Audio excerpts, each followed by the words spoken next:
This is one of the worst torture states in history. I had reconciled myself to never seeing Syria again. One rebel fighter pushed over a Christmas tree. Iraq or Libya awaits Syria. These are people who have been murdered in the most appalling conditions. This is a moment which is fraught with danger. Israel is bombing the hell out of Syria so that it can't defend itself. Syria has finally been liberated after 13 years of struggle. We mourn the lives of all those that have fallen and celebrate with Syrians the world over. But the horrors of Assad's gulags are coming to light for the world to see. The scenes from Seydnaya, the slaughterhouse, have shocked many of us.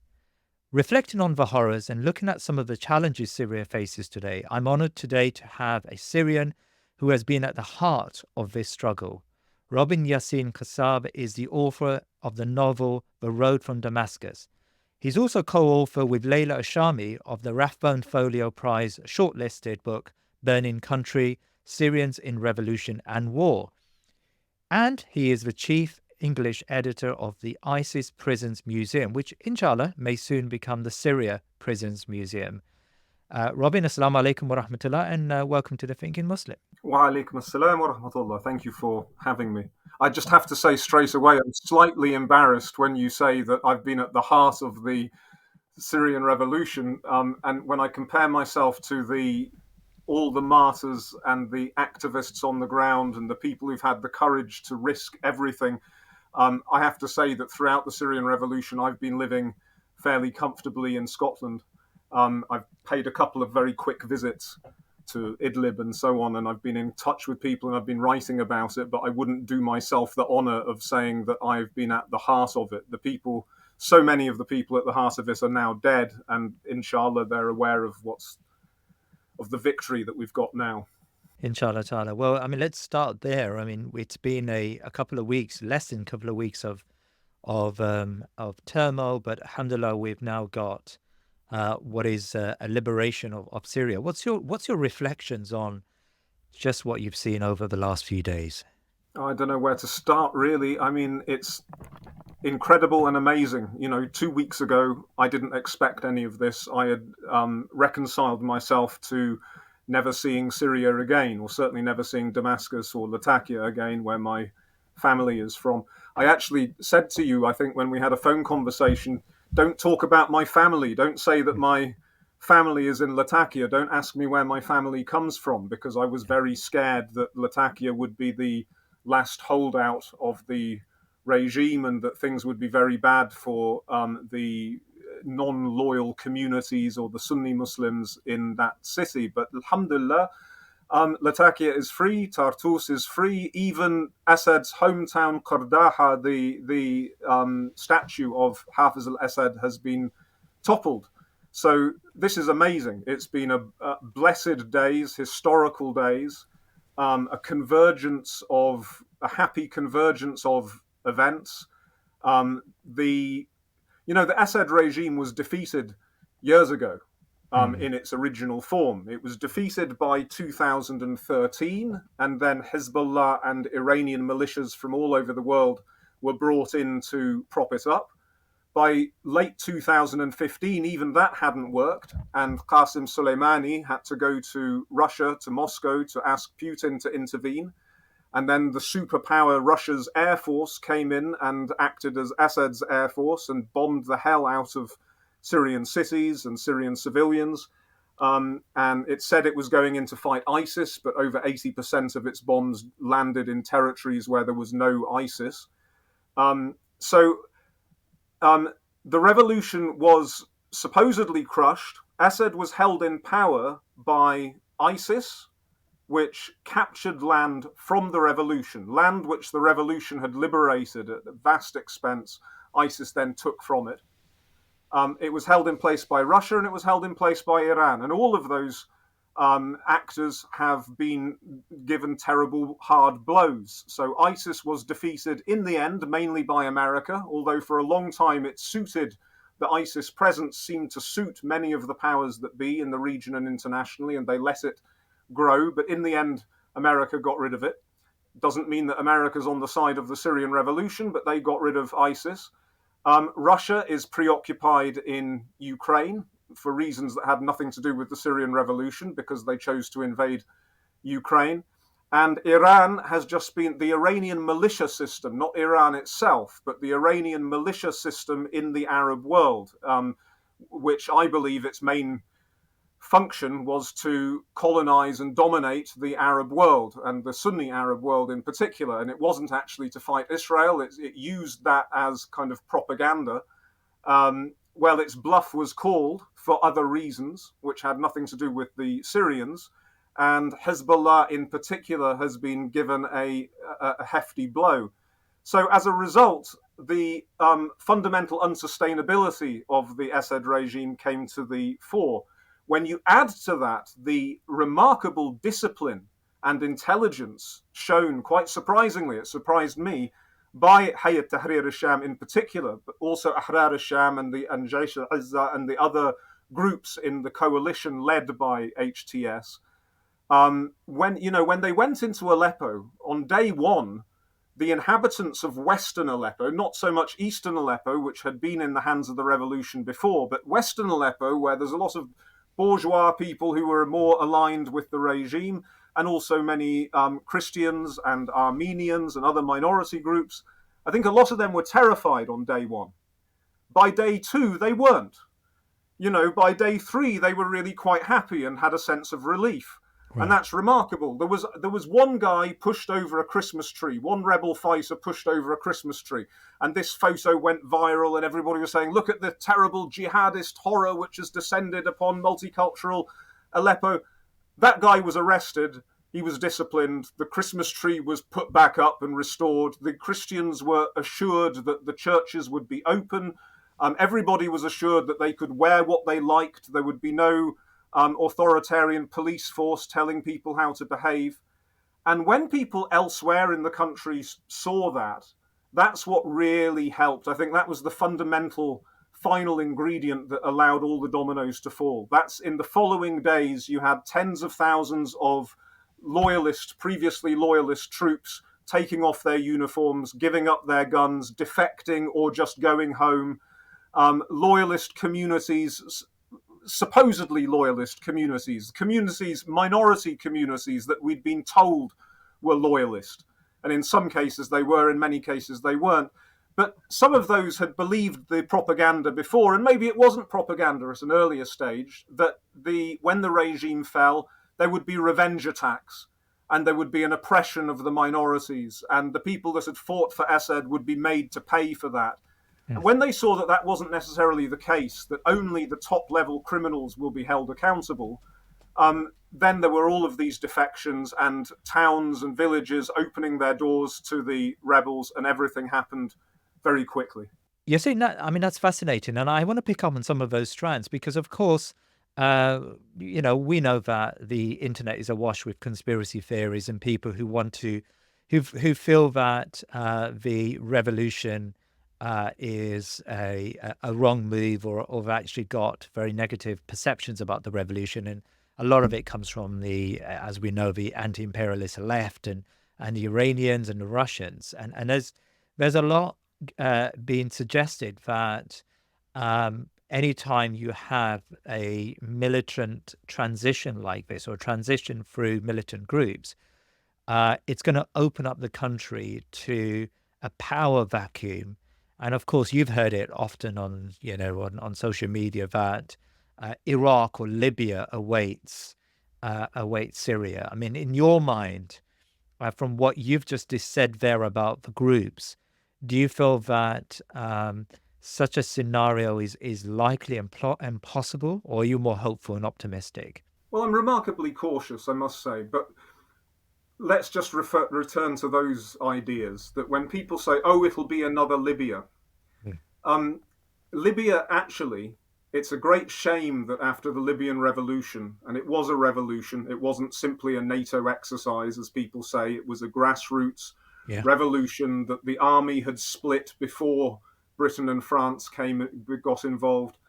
It was a revolution against a horrible tyrant.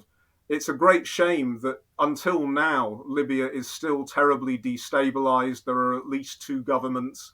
There are warlords, militias. the place is in chaos. Having said that, Libya has been a paradise over the last years in comparison to Syria. People Really? who say, oh, maybe Syria is going to turn into Libya, it's just they're people who are clearly ignorant of the situation in both Libya and Syria. I don't think they understand that 650,000 people as a minimum have been murdered, over 90% of them by Assad and his allies, in the last years. That 13 million people, more than half the population, have been driven from their homes. That millions of people were living in tents until yesterday. That we can talk about this in a moment, but hundreds of thousands of people have disappeared into Assad's gulag, into Assad's death camps. So the economy is totally cratered. There is no economy left. That the civilian infrastructure has been totally destroyed. That all of the cities except one have been destroyed. So this idea it'll become Libya. There are Syrian refugees living in Libya. They've run away from Syria to Libya because Libya is so much better, even in chaos, even in the post-revolutionary chaos. Yeah.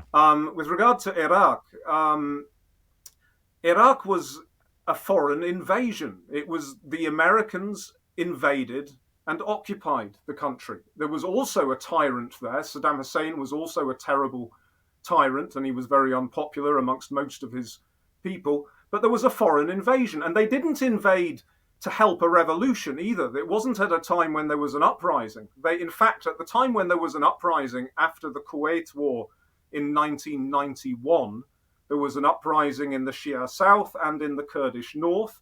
And that would have been the time when, if they wanted to get rid of him easily without causing a lot of trouble, they could have done. But they chose not to. They chose to give Saddam Hussein permission to use helicopter gunships to kill people, to put down the uprising.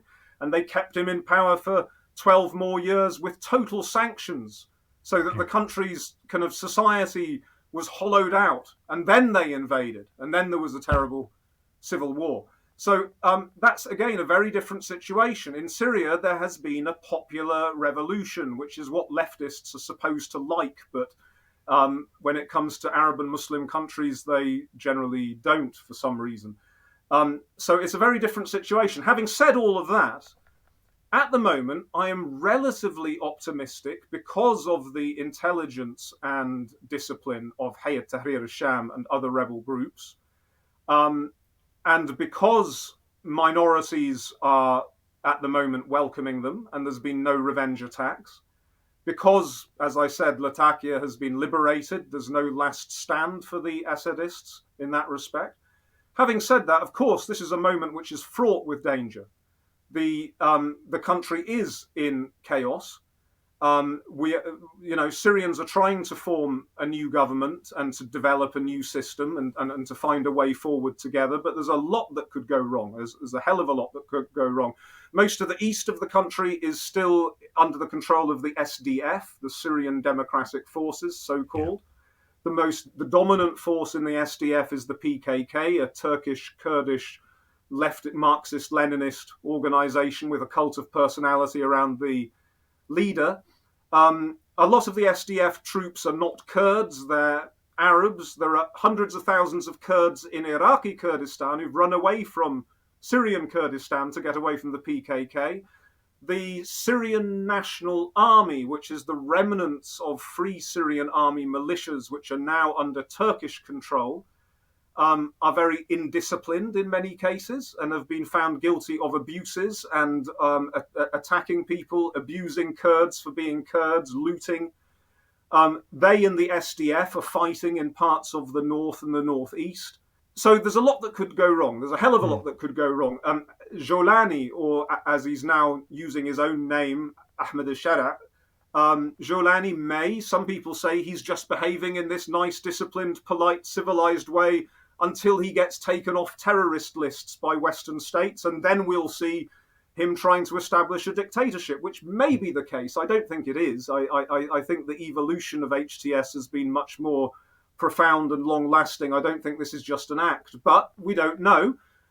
There could be all kinds of trouble. And of course, as we can talk about in a moment maybe, external forces are trying to weaken Syria and to provoke as much trouble as they possibly can, because Yeah. external forces do not want democracy in the Arab and Muslim world, particularly in that heartland part of the Arab and Muslim world next to Israel.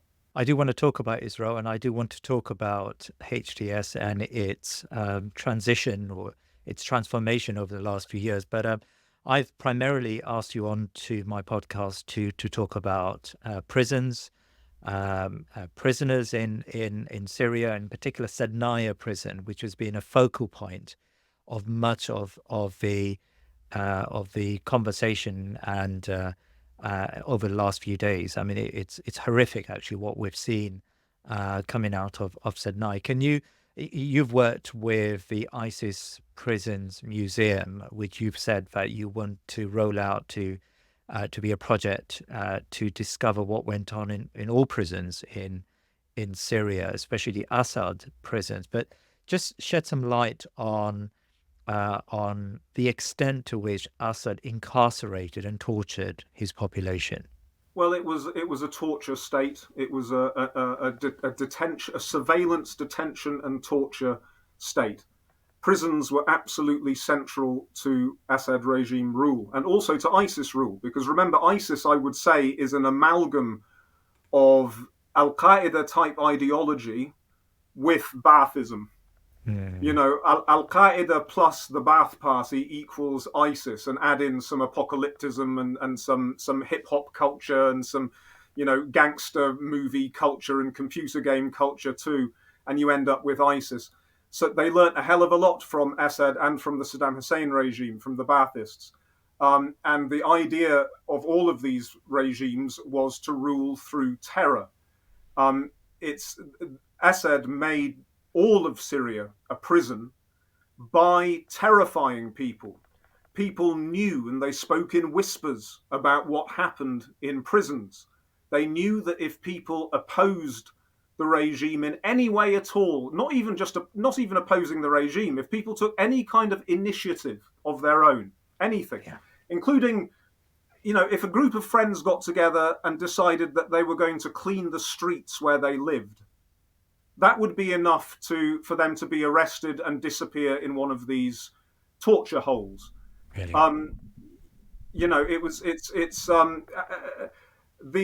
There's an estimate that at least 130,000, as a bare minimum, 130,000 people are in Assad prisons. And yesterday, Fadel Abdel Ghani of the Syrian Network for Human Rights broke down during an interview on television into tears and said, "I'm sorry, but I have to tell the families that we now think that the vast majority of those people are dead." And we see the conditions in which, I was just talking to my sister about this, inshallah, I hope that when I die, or when my sister dies, when you die, Jalal, that inshallah we will be surrounded, inshallah, by our loved ones, talking to us in a gentle way, and we will have an opportunity to pray and to think and to do whatever we want to do. According to our listen to music, if that's what we want to do, we have an opportunity to do it in our own way, in a good environment, with medical care, to look after our pain and so on. But these are people who have been murdered in the most appalling conditions, surrounded by insults, in agony, being in filth, being tortured to death. We saw yesterday pictures of corpses. We saw there's a room in Harasta military hospital piled full of corpses that had been brought from Seydnaya. In Seydnaya, they found a mass grave with bodies partially dissolved in acid. They found a press for, I'm sorry to say these things on your program, but, a press for pressing corpses to turn them into a thin sheet. With a room full of nooses for hanging people. I saw a video yesterday of a man who had been in Seydnaya for 7 years. He said every single day, people were taken and executed. And he was then reciting the names. He'd remembered the names of the person, their father's name, their mother's name, their place of birth. And he was reciting them so that people can find out. And this has kind of destroyed the euphoria of victory to some extent. We knew it was bad, but when you actually see it, when you see people who have survived but have lost their minds, people who are no longer able to speak, people who no longer know what their name is, people who are just shivering and flinching. There are people in there who believe that Hafiz al-Assad, who died in 1970, the father of Bashar al-Assad, they believe that he was still in power. People who've been in there for 40, 50 years or longer and have no idea, they've not seen the sun. Children that have either been young children that have been arrested and taken and tortured in these dungeons, in these hell on earth environments, and children that have been born in there to mothers who have been raped, children who have never been outside. I mean, this is horror on an enormous scale. This is one of the worst torture states in history that the Syrian people have been subjected to. And any of those anti-imperialist leftist types out there who are still making excuses for this should really think about it, because this is no longer just a political issue. It's a moral issue. It's a human issue. It's a religious issue at the most basic level. I mean, when, the total lack of respect for the human being that's been shown here is a horror in its own right. You don't need to go deeper into the politics to know that. Let me just grab this. I recommend that people read this book, Syrian Gulag, which came out recently, which is a comprehensive study of this stuff. And I hope that people will look at the ISIS Prisons Museum, isisprisons.museum, look it up online. Now, that is called the ISIS Prisons Museum simply because we got access to the buildings which ISIS had confiscated and turned into prisons.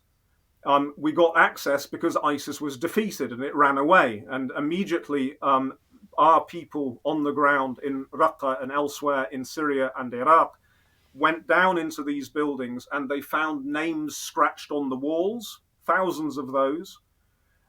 They found evidence of, torture. They found Guantanamo-style orange execution suits that they used to make people wear. So all of this, and they've interviewed hundreds and hundreds of people who'd passed through these prisons to get as much detail as possible. And if you go online, you can see 3D tours of these prisons and you can read special investigations. And at the moment, we have people on the ground in Damascus and Hama and Homs and Aleppo and other cities in Syria going into prisons, interviewing people, taking photographs, filming 360 degrees in order to document the crimes that have been committed in the Assad prison system too. I mean, how disciplined are the militant groups or the rebel groups in maintaining these sources so that experts from your team can actually access that information in a comprehensive way? In many cases, more disciplined than one would expect. I mean, you've seen film of, especially in Seydnaya, of frantic people rushing in there and in the chaos and the panic and the desire to find people. There's a great big press of people, and it doesn't seem very organized. But still, there is quite a lot of organization. The rebels, the white helmets, the civil defense, and other specialists. And I've seen journalists, too, citizen journalists and Syrian journalists on the ground saying constantly, we have to document all of this. Nothing must be lost. So they are aware of that. And it's better now than it was because, when ISIS left, it was a free-for-all. Anybody who wanted was running down into prisons and taking what they wanted, including our guys who got over 70,000 documents, which is part of our archive that we're working on. But in this case, when Aleppo was liberated, our people immediately went to prisons thinking that it would be the same situation, and it actually wasn't. There were rebel soldiers standing at the gate saying, wait a minute, who are you? You have to go through official channels. Nobody is going in randomly. We have to know who you are and what you're doing. If you have a good reason to, if the leadership accepts that you have a good reason to go in and document stuff, then we'll let you in. And that's very good. That's very positive. That's part of the general good behavior of the rebels, in which there's been absolutely minimal looting. It's not a situation like Baghdad after the fall of Saddam Hussein, when the Americans came in, when there was absolute chaos. There's been minimal looting. The public buildings are being guarded. People are aware that these belong to the Syrian people, not to whichever looter wants to go in. So that's a good thing. I mean, what lay behind this, or what lies behind this discipline that we're observing of HTS? Because of course, unfortunately, my attention had moved away from Syria in the last few years. But I remember when groups like HTS and others started, that began the government in Idlib many years ago. It wasn't so disciplined, and we heard stories of people being arbitrarily arrested, and we did hear stories of the overhand, the over zealous hand of the state when it comes to personal issues. So, what has changed? Do you feel in the makeup of these groups that they seem to show a remarkable, as you said, efficiency in organization and bureaucracy this time around? I mean, I'll say something negative before I say something Please. positive. The negative thing is that it hasn't changed completely, No. because there are still um, prisoners in jails, in HTS jails in Idlib, political prisoners, people that Yeah. they disagree with, who are being tortured. And Bilal Abdul Karim, who you probably know, and others have reported quite a lot on that. And certainly until this offensive, there were daily demonstrations against HTS in the towns of Idlib, concerning this issue. This was the prime issue, that, what we had a revolution to stop having political prisoners and to stop having torture in prisons, and you're doing the same thing. The positive thing is, of course, if it was in Assad territory, those demonstrators, there would have only been one demonstration, and it would have been shot on, and the survivors of the shooting would have been arrested and tortured to death. So it's good that they've tolerated these demonstrations. And now I'll go to the positive. There needs to be more positive, but I'll go to the positive now. HTS began as Al Qaeda in Iraq. It was the Syrian the origins of HTS are in Al Qaeda, and particularly Al Qaeda in Iraq. And Jolani, left Syria to go and join Al Qaeda in Iraq to fight the Americans and the Shia government. Then he came back into Syria at the beginning of the Syrian revolution and his new organization was called Nusra, Jabhat Nusra. In 2013, that movement split definitively into, on the one hand, ISIS, and on the other hand, Nusra. And those two ended up fighting each other quite fiercely. Now, of course, ISIS went in one direction, Nusra went in the opposite direction. The ISIS direction was hyper authoritarian. It was, let's not try and win hearts and minds, let's rule by fear, as the Mm. Baathists do. And it was completely, full of ex-military and ex-security guys from Saddam Hussein's regime. And we know that they had relations with Christoph Reuter, the German journalist, proved the relations between ISIS and the Assad regime. And it was a totalitarian state, and it ruled by fear and terror and violence. Nusra went in the other direction. And I think it learned a lot from the failures of ISIS, because ISIS in the end was not only defeated by America and Turkey and the PKK and Assad to an extent, and all of the others when they finally agreed, let's get rid of it. It was also defeated by the people. It didn't have a popular base. Nobody in the areas that it ruled over actually liked it. And one reason for that was its very authoritarian Hizb al-Diwan, its religious police, so-called, which would arrest people for smoking cigarettes or for wearing tight trousers, and then would whip them and torture them and abuse them. Nusra chose not to. In its early days, it did have such a thing, and then it said, no, we're not going to do that. We're going to leave the Muslim society to run itself. We are going to be a rebel force, and we're going to try to provide an umbrella framework under which there can be good governance. And they really did develop. And over the last years in Idlib, when it seemed like nothing was happening because the battle lines remained static, and the Syrians, or the revolution, if you like, including HTS, was pushed into a narrow strip of land on the Turkish border. But Mm. during that time, they were organizing themselves and rethinking things. Not only was there a split with ISIS, but then they split definitively with Al Qaeda. And then they purged Al Qaeda, they purged extremists from their ranks, and other people too. They purged opposition to Jolani. Um, they made outreach to religious minorities. There are Druze communities in Idlib. There are Christian communities living in Idlib, and they, came to an accommodation with them. And I'm sure it's this kind of understanding, learning how to do diplomacy, learning how to do politics, learning how to build good social relationships. This is what has set them in such good stead for their behavior in Aleppo and now, inshallah, in the rest of Syria. The, the provisional government, Mm. there was the Salvation government, so called, in Idlib, and the prime minister of the guy who was the Hamid al-Bashir, who was the prime minister of that Salvation government in Idlib, has now been appointed as the prime minister of the transitional government for all of Syria. And that's largely it's under HTS, the HTS umbrella. It's HTS aligned in that sense, but it's a civilian government and it's largely technocratic. And if we have a similar kind of thing for the whole of Syria to start with, as we draft a new constitution and arrange elections, I think that would be a good thing.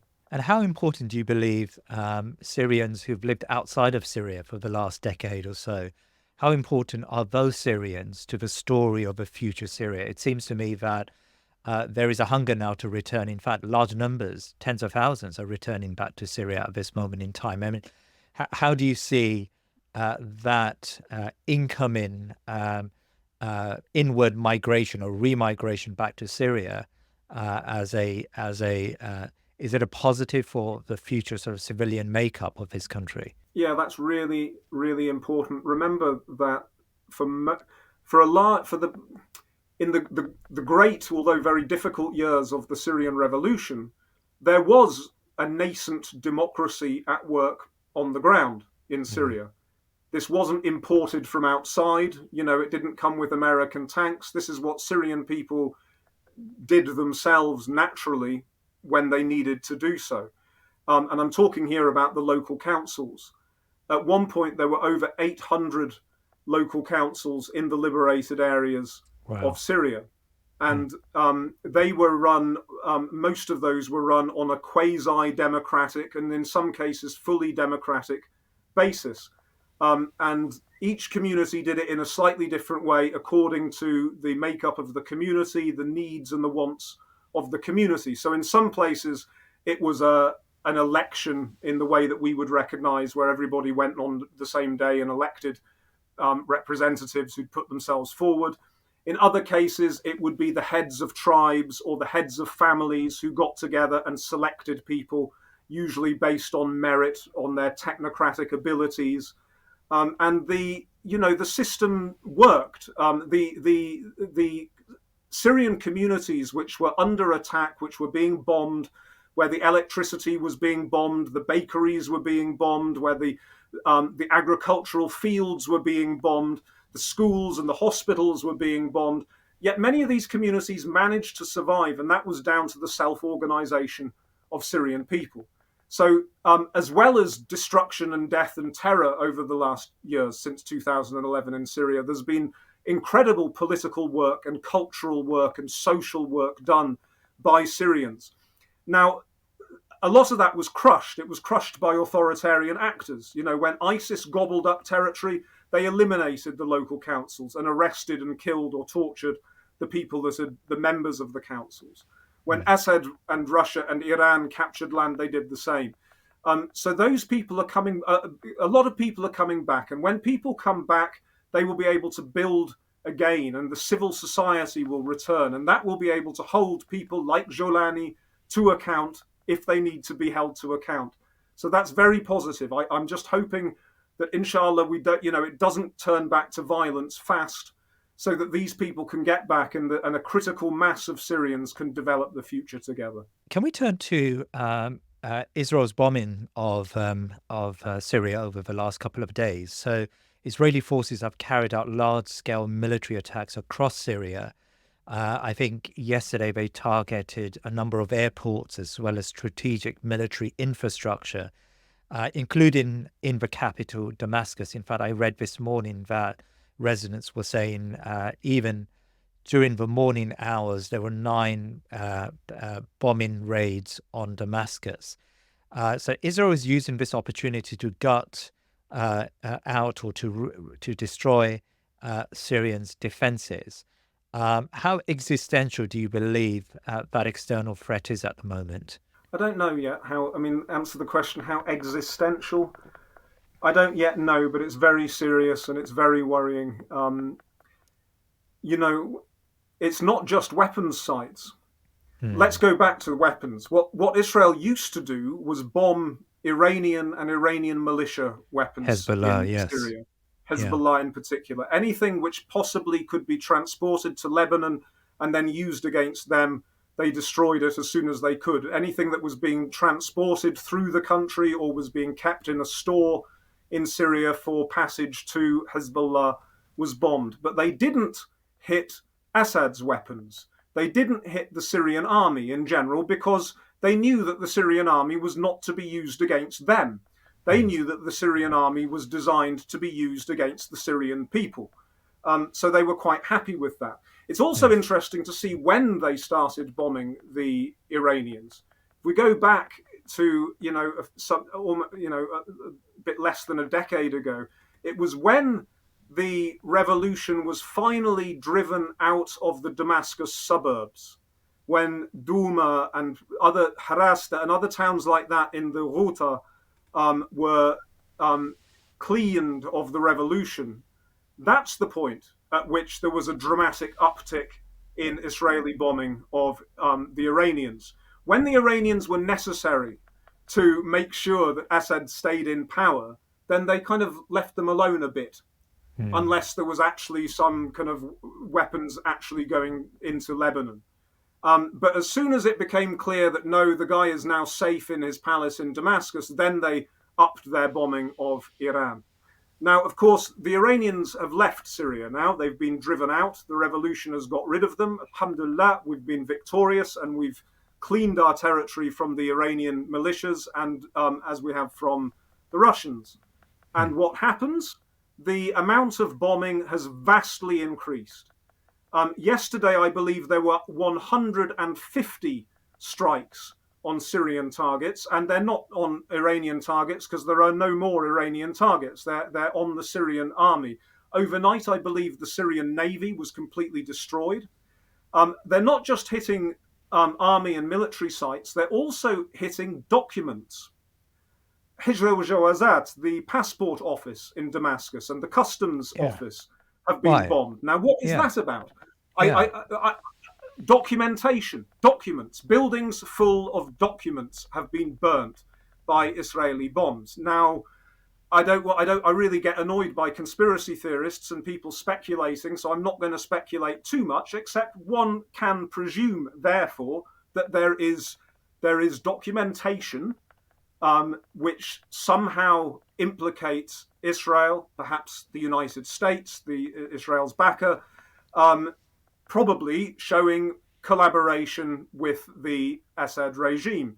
And I'm not going to go further into it than that because I just don't know, and I'm not going to speculate. But people should be aware of that they are bombing the Syrian army, the Syrian navy, the Syrian air force. All of Syria's planes and helicopters are being hit in order to leave the country defenseless now that it's achieving self-determination, and now that there may be, inshallah, an independent government that represents the people there. And they're also getting rid of documentary evidence of something. It's also notable that the West has, as far as I'm aware, no Western country has condemned this savage, unprovoked assault. on Syria. Also, a further advance on the Golan Heights.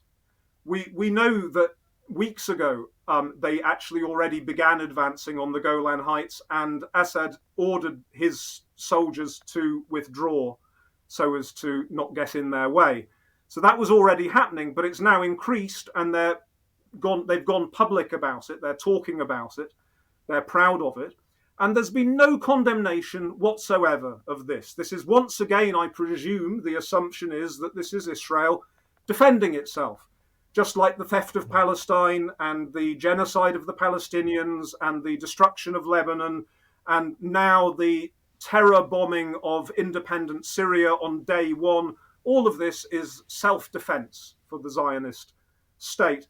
And this is a very ugly message for not just Israel, we expect it from Israel, but Israel's Western backers. They're doing this with weapons from the United States and the United Kingdom and Germany and France and Canada and others. So the West is bombing Syria on the very first hours and days of its independence. Syria is crawling out from under the corpse of this horrific fascist regime. It's trying to dig people out of dungeons. It's trying to reconcile and trying to build from the ruins. And what we would expect, what we would hope for if we lived in a decent world, would be some solidarity, some basic human solidarity before we get down to politics.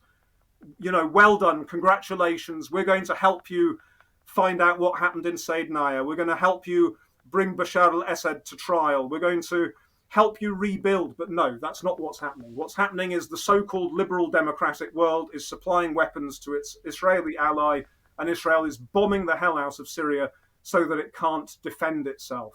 And it's an interesting point you make there, that this is not some sort of unilateral Israeli action. You believe that there is a broader communication and acceptance of the international community, the so-called international community of the West, to cripple or to this revolution and to make it to make sure that it does not pose any form of threat to the Zionist entity. I must assume that, because they're using, the American. It's the same as when you get the Keir Starmer saying, "Oh, it's terrible what's happening in Gaza," but the Israelis have a right.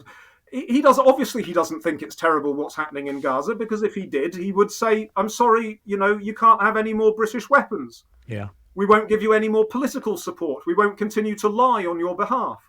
So one must presume that he is 100% behind the.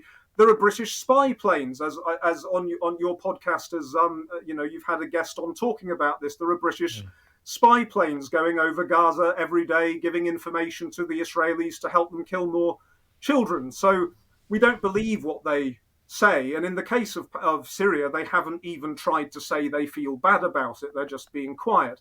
The bombing is happening with their weapons. I know, and this goes back, quite the authoritarian leftist, so-called leftist story is that the Syrian revolution was always a Zionist CIA plot. But I know Syrians and Syrian Americans who were lobbying in America to try to get decent weapons for the Free Syrian Army so that they could defend themselves. Not offensive weapons to go to Damascus or to go to Assad's palace, but defensive weapons to guard the cities which were being destroyed, the liberated areas, and to stop the outflow of millions of people, which caused a refugee crisis, to stop the groups like ISIS coming in and being able to take over. These things that you would have thought would be in the West's interests. And the answer was always, "I'm sorry, you can't have that because it worries the Israelis." Can we have man-pads so that we can shoot down the helicopters that are dropping barrel bombs on marketplaces? I'm sorry, no. The Israelis don't like that. The Israelis don't want that. That's what they were constantly told. It's true that occasionally the Americans did either send some light weapons, or they allowed, before 2015, they allowed Gulf states to sometimes send in some anti-tank weapons. But this was always done in a way to send a message, a political message to the Iranians or to the Russians, and then it was stopped again. And what we see throughout the Muslim world, and certainly the Arab world next to Israel, is that if the dictatorship agrees to guard Israel's security, if it agrees to police its own people to stop them attacking Israel, nowadays the new factor, if it agrees to stop migrants coming to Europe, I mean, even the Libyan militias are being paid to torture and in some cases kill Africans who are coming through Libya trying to get to Europe. Those are the priorities. If you stop migrants, if you make sure there's no resistance to Israel, then we will support you. We'll give you weapons, we'll give you money, we'll lie on your behalf, we'll pretend that you're moderate. If you don't, it's a different question. So this is normal policy. Very sadly, it's very short-sighted, it's very stupid. Just at the moment when the West is losing power globally, there was this idea after the Second World War that as well as all the crimes committed by Western powers, as well as the history of colonialism and slavery and the rest of it, there was also a countercurrent, which was law, international law, equality of everybody under international law, human rights. And it seemed for a while, maybe, we could hope that this was going to develop and that was going to become the most prominent part of Western policy. And that made sense because the West was losing its power. China and other powers are rising. But no, we've seen very clearly the masks have come off since October the 7th. We've seen very clearly that human rights and law just get thrown out of the window when it comes to Israel and attitudes in general to the Muslim and the Arab world. They see us in terms of security. They don't see us as human beings with the same rights that real human beings have. They're not really concerned if Assad is murdering people in the most horrific ways in his dungeons. That's okay, so long as he's not moving on the Golan, so long as he's not challenging them in any way at all. And that's very short-sighted, it's very stupid. It doesn't help relations between peoples, between Christians and Muslims, between peoples in the West and people in the East. And that's what all of us should want, is a world in which different people can coexist well, Robin Yassin-Kassab, I think it's been a fantastic conversation. You've added a lot of clarity, I think, to our conversation about Syria. So thank you so much for your time today. Thank you for having me. It's been an honour and a pleasure. Please remember to subscribe to our social media and YouTube channels and head over to our website thinkingmuslim.com to sign up to my weekly newsletter. Jazakallah khair.